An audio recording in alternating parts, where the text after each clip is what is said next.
పూజ చేసే సమయంలో భక్తి ఎంత ముఖ్యమో కొన్ని విషయాల్లో జాగ్రత్త కూడా అంతే అవసరం. శాస్త్రాల ప్రకారం ఈ 3 వస్తువులను పూజలో ఉపయోగిస్తే తల్లి లక్ష్మీ నారాజ్ అవుతుందని నమ్మకం ఉంది. మొదటిది విరిగిన లేదా పగిలిన వస్తువులు. పగిలిన దీపం, చిట్లిన విగ్రహం లేదా విరిగిన పూజా సామాగ్రి ఉపయోగించడం అశుభంగా భావిస్తారు. ఇది నెగటివ్ శక్తిని ఆకర్షించి ధనలాభాన్ని అడ్డుకుంటుంది. రెండవది కృత్రిమ పువ్వులు. దేవీదేవతల పూజలో ఎప్పుడూ తాజా, సహజ పుష్పాలనే అర్పించాలి. ప్లాస్టిక్ లేదా నకిలీ పూలు శుద్ధతకు భంగం కలిగిస్తాయని, లక్ష్మీదేవి ఇలాంటి పూజను స్వీకరించదని శాస్త్రాలు చెబుతున్నాయి.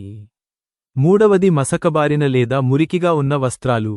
పూజ సమయంలో మనం ధరించే బట్టలు, దేవికి అర్పించే వస్త్రాలు శుభ్రంగా, శుద్ధంగా ఉండాలి. మురికి వస్త్రాలతో పూజ చేస్తే అది అవమానంగా భావించబడుతుంది. కాబట్టి పూజ చేసే సమయంలో శుభ్రత, శ్రద్ధ మరియు నియమాలను పాటిస్తే తల్లి లక్ష్మీ అనుగ్రహం తప్పక లభిస్తుంది. ఇంట్లో ధనం మరియు శాంతి నిలిచి ఉంటాయి.